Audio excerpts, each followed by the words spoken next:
up, the leading cause of Alzheimer's in the Hispanic community. More on the new research in minutes. Plus, UTRGV Athletics announces a new project underway. Details ahead. And an esports program is back again in McAllen High School. What they are working on later. KVAQ-TV starts now.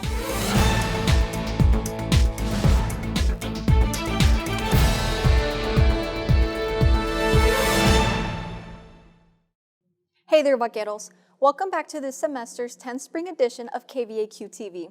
I'm Linda Chapman, and at the top of the hour,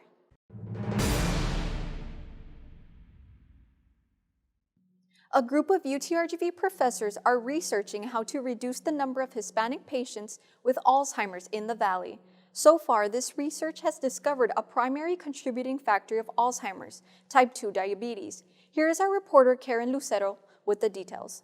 That's right, Linda. According to the Center of Disease Control and Prevention, Alzheimer's begins with mild memory loss that could lead to losing the ability to carry on a conversation.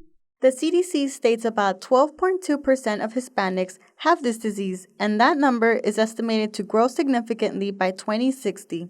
Director of the Alzheimer's Disease Resource Center, Gladys Maestre, says being able to witness the suffering that comes with Alzheimer's firsthand sparked her interest in conducting her research.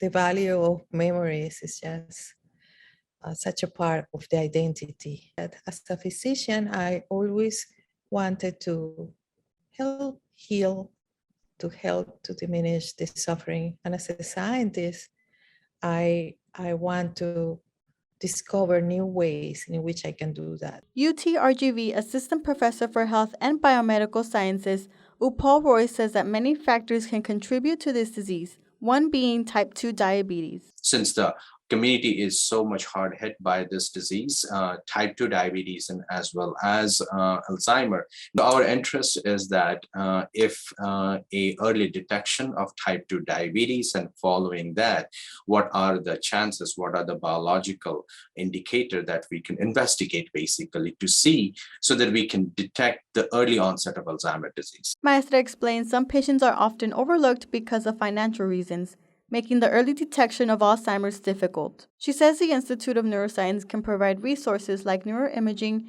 and offer free care plans thanks to the grant from the National Institute of Aging. It's not only to train our students, to provide opportunities and to produce more scientists. We also want to impact the life of people. And hopefully through our research, we can do that. Maestra mentions that if anyone would like more information or is interested in participating in their research studies, you can email memory@utrgv.edu. Reporting for KVAQ-TV in Harlingen, Karen Lucero. The UTRGV Center for Mexican American Studies is honoring Chicana author, poet, and scholar Gloria Anzaldúa with a literary landmark. The marker is located at the UTRGV Library Courtyard in Edinburgh and was unveiled by Anzaldúa's family on March 28th.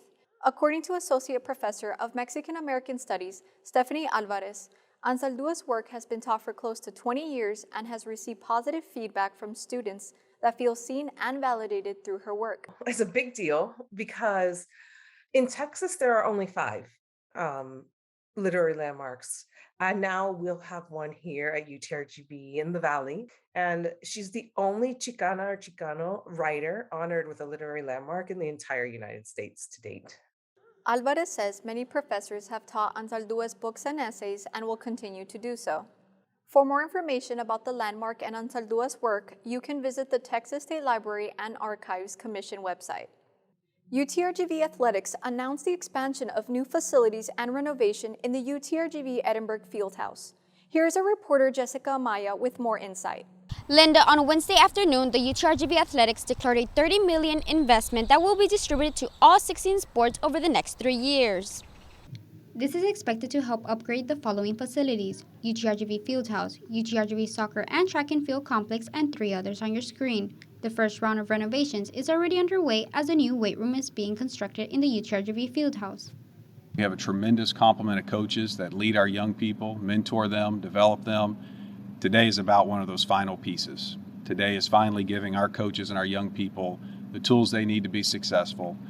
We're winning in the classroom. We'll continue to win on the courts and the fields of play. but today this is championship caliber. The UTRGV Athletics Department is excited to see the future in its program. This is a big step for us for rallying the Valley. What does that mean? To have new facilities in all sports, not just certain sports, but all sports, show a reflection of the growth in the area, to make it a place where people want to come, to make it exciting for fans when they come to the day of the game. According to a UTRGV Athletics press release, these changes will be funded by an increase in revenue streams such as fundraising and an increase in ticket sales. So far, no word how much will need to be paid at the ticket office.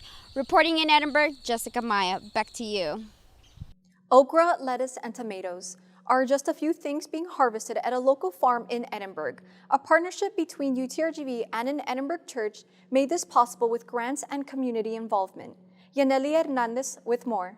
The bees are buzzing and the sun is out. That is all the 5-acre farm needs to get its day's work done.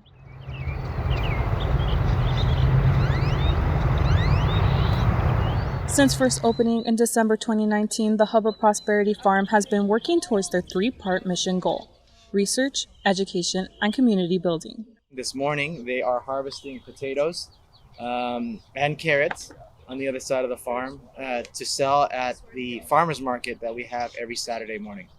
Associate Professor of Agroecology and co-director of the Center of Sustainable Agriculture, Alexis Ricelas, says that this farm is the second farm for UTRGV. Ricelas says that Edinburgh First United Methodist Church invited him to expand to a church-owned plot of land in 2016, an opportunity he did not miss out on. It hadn't occurred to me that there was a possibility we could do this because, as you know, the university does not really own this kind of property.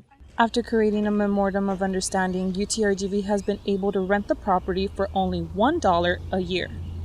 With the new space, Ricelas says that he has been using hands-on learning with his sustainable agriculture class. We combine experiential learning with the foundations and theories that they learn in the kind of online portion of the class.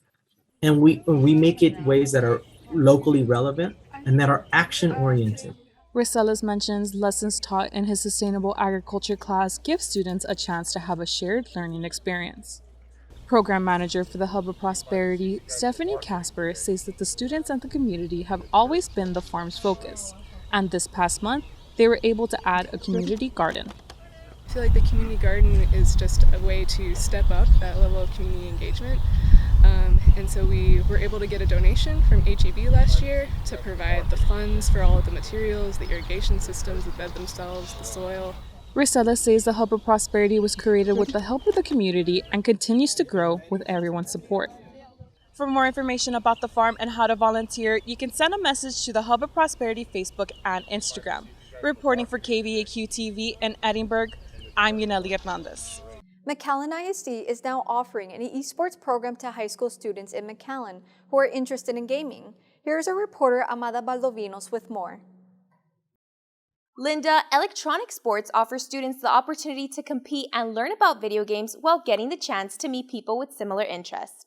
McAllen ISD first began the esports program back in 2020, but unfortunately had to pause due to COVID-19. This year, they've been able to practice with gaming softwares. In this program, students can practice like professional online gamers and are exposed to job opportunities within the gaming community. Esports coach for McAllen Memorial High School, Andy Thompson, explains how the program has improved his students' communication skills. In class, they're super quiet. They don't really talk to anyone, but then we get them in their game behind their keyboard and on their headset, and they're stepping up, they're taking charge. Thompson also shares why he believes the addition of the eSport program at McAllen ISD has been beneficial to students. Let kids be kids. If this makes them happy, let them do it. It's not costing the school anything. It's not hurting anybody. It's helping them both right now and potentially in their future, like opening up career paths, opening up potential scholarships. Some of the careers within esports include graphic design, professional gamer, and software engineer. Esports coach for Port Isabel High School, Luis Rincones, says his students have been able to use skills learned from gaming to apply them in the robotics team. My robotics team,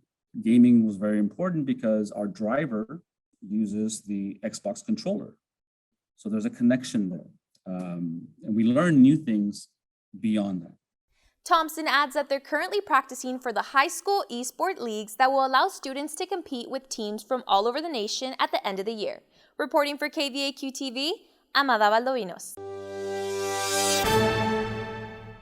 Los oficiales de la ciudad de FAR se han unido para enriquecer el conocimiento de la comunidad sobre actividades policíacas. Nuestra reportera Jennifer Cáceres con más información. Jennifer.